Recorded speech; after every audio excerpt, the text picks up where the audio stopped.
더불어민주당 새 지도부가 광주에서 첫 현장 최고위원회의를 열었습니다. 전통적 지지층 회복 등 호남 민심을 되돌리기 위한 포석으로 해석됩니다.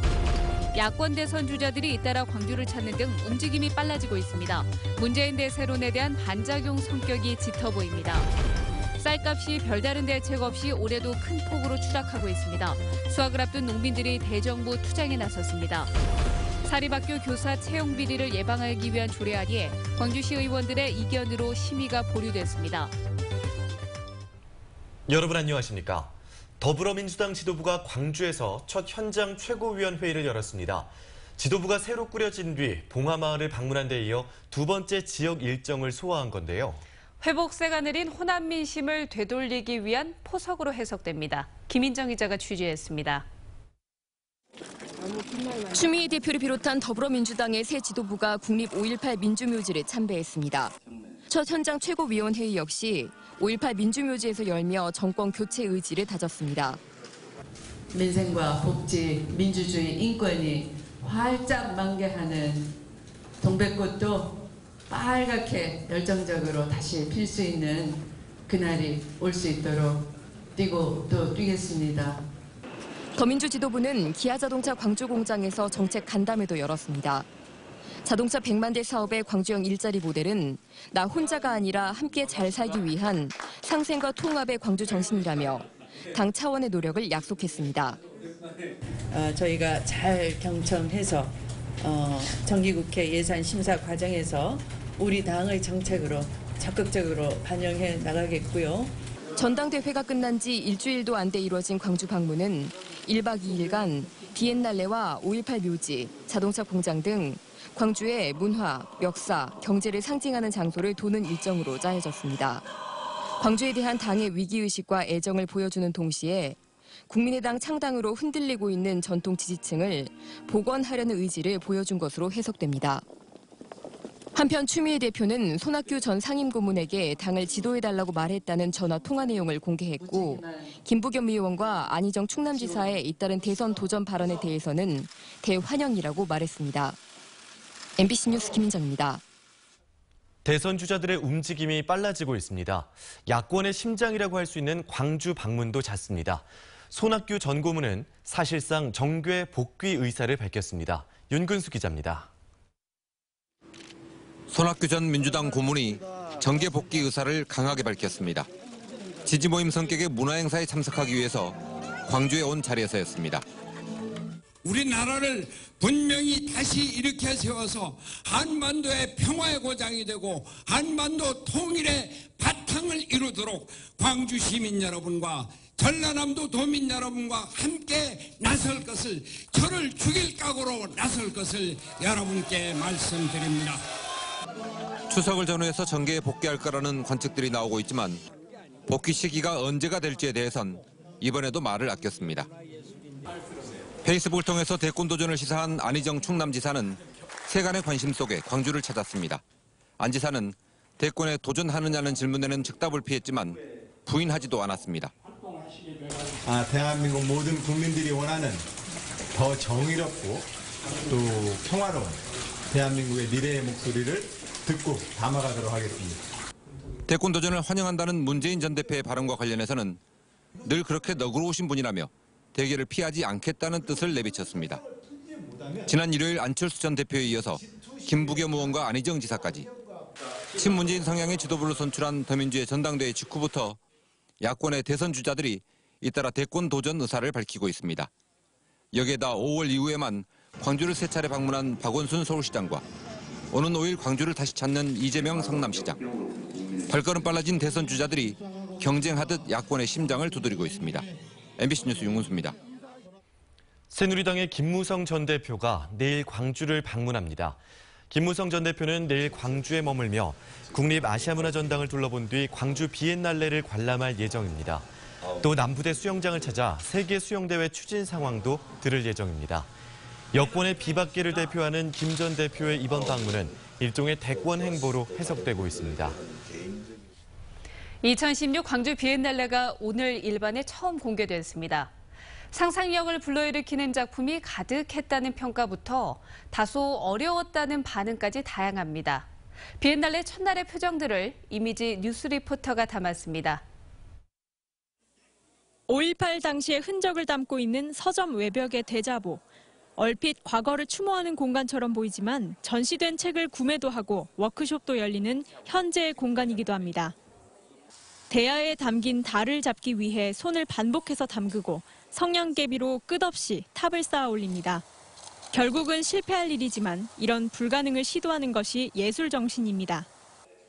이처럼 이번 비엔날레의 작품들은 작품 제작의 과정과 맥락을 알면 더 이해하기 쉽습니다.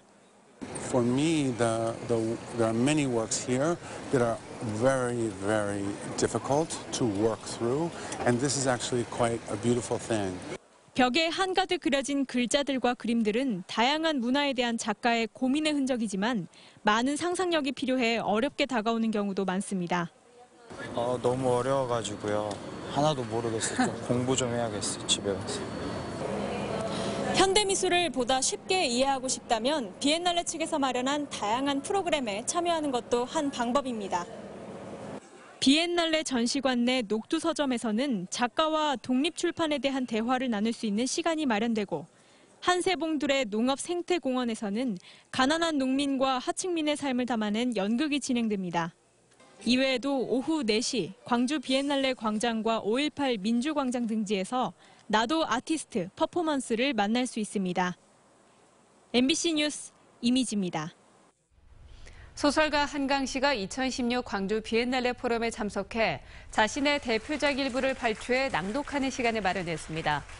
한강 씨는 비엔날레와 협업 관계인 100여 개 예술기관과 단체가 함께한 포럼에서 소년이 온다와 흰 등 자신의 작품 일부를 낭독하며 예술은 무엇을 해야 하는가라는 이번 비엔날레 주제에 대해서 참석자들과 공감하는 시간을 가졌습니다. 첫날에 소년이 온다를 낭독해 달라고 하셨습니다. 그런데 저는 그 말을 거절할 수가 없었어요. 왜냐하면 소년이 온다는 1980년 광주에서 있었던 열흘간의 일들과 그 이후 지금까지 이어져 오고 있는 일들을 다룬 작품이기 때문입니다. 해마다 떨어져 왔던 쌀값이 별다른 대책도 없이 올해도 어김없이 큰 폭으로 추락하고 있습니다. 쌀 최대 생산기지 전남에서 수확을 앞둔 농민들이 대정부 투쟁에 나섰습니다. 양현승 기자가 취재했습니다. 농민들이 올해 추수한 조곡을 전남도청으로 가져왔습니다. 10톤 넘는 햅쌀이 차가운 대리석 바닥 위에 뿌려졌습니다. 올해 생산된 조생종 쌀 수매 가격은 40kg 한 가마에 4만 원 선으로 작년보다 최대 15,000원까지 폭락했습니다. 여기 주위에 월급 받고 계신 분들 많이 계시죠? 많이들 계시구만. 당신네들 90년대 그때 당시 월급으로 살아가면 살아가고 있어? 전국 평균 산지 쌀값은 14만 원대로 작년보다 2만 원 가까이 떨어졌습니다. 재해 없이 일조량이 좋아 풍년이 예상되면서 쌀값 폭락의 위기감은 커지고 있다며 본격 수확기 이전에 대책을 내놓으라고 밝혔습니다. 이렇다 양곡 정책도 없이 무분별하게 쌀 수입을 하고 있는 박근혜 정부의 무능무책임에 있음을 분명히 한다.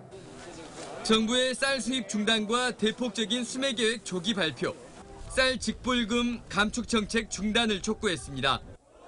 또 전라남도에는 농민이 참여하는 대책협의회 구성과 농산물 최저가격 보장조례 제정을 요구했습니다. 정부와 전라남도, 농협 등에 요구안을 전달하고 입장 표명 시한을 오는 9일로 못 박았습니다.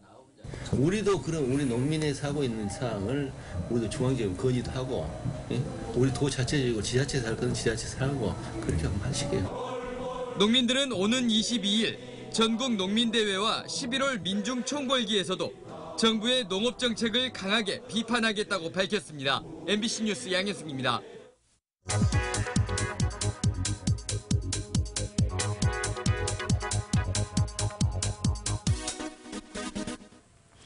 요즘 거리를 둘러보면 이곳저곳에 걸려있는 현수막 쉽게 볼 수가 있죠.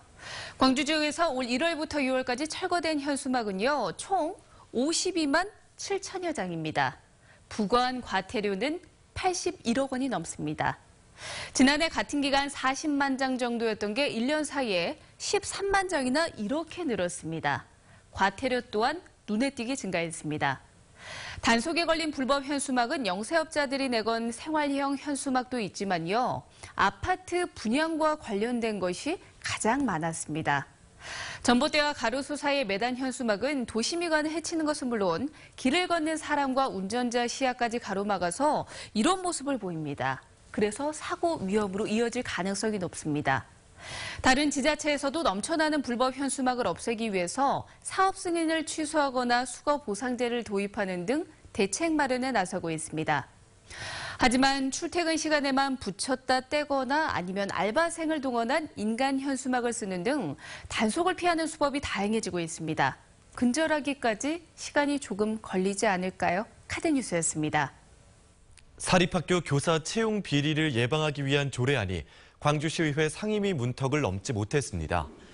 광주시의회 교육문화위원회는 김영남 의원이 발의한 사립중등교원 임용시험 위탁 권장 등에 관한 조례안을 심의했지만 의원들 간의 이견으로 심의를 보류했습니다. 사학비리 척결을 위한 광주시민대책위원회는 성명을 내고 가결도 부결도 하지 않은 비겁한 태도라고 비판하고 즉각 조례를 제정하라고 촉구했습니다. 요즘 날씨가 참 변덕스럽습니다. 오늘 광주와 전남 지역은 제12호 태풍 남태운의 간접 영향권에 들면서 흐리고 비가 왔습니다. 주말 날씨 어떨지 궁금하시죠? 백단비 기상캐스터가 전해드립니다. 빗방울을 머금은 빨간 꽃잎이 마치 수채물감으로 물들인 듯 선명합니다. 담양 명옥헌 주변을 둘러싼 20여 그루 배롱나무의 붉은 꽃이 흐드러지게 피어났습니다. 7월 중순부터 100일 동안 피고 지고를 반복하는 백일홍. 백일홍이 3번 피면 새 쌀밥을 먹을 수 있다는 옛말처럼 어느새 수확철을 맞이하고 있습니다. 배롱꽃을 안 보고 가면 여름을 보내기 아쉽잖아요. 그래서 꼭 이제 끝 무렵에 한 번쯤은 오셔서 그러면 이번 주말까지는 괜찮을 것 같아요. 광주의 오늘 낮 최고 기온은 24.8도로 수은주가 어제보다 7도가량 떨어졌습니다. 종일 간간히 이어졌던 비는 5에서 10mm 정도 더 내린 뒤 밤사이 대부분의 지역에서 그치겠고 동부 지역에만 내일 오전까지 이어지겠습니다. 전남 지역에 내려졌던 호우 예비특보도 모두 해제된 상태입니다. 12호 태풍 남태운은 광주 전남 지방에 별다른 영향을 미치지 않고 일본 열도로 빠져나갈 것으로 예보됐습니다. 주말엔 다시 기온이 올라 평년 기온을 회복하겠습니다. 다음 주엔 늦더위가 찾아와 30도 안팎의 낮 기온이 유지되겠습니다. MBC 뉴스 백단비입니다. 광주시금고 선정을 위한 조례 개정안이 또 상임위에서 의결이 보류됐습니다. 광주시의회 행정자치위원회는 개정안을 수정하는 방향으로 의견 접근해 보는 듯 했지만 일부 의원의 반대 합의가 무산돼 오는 5일에 다시 심의하기로 했습니다.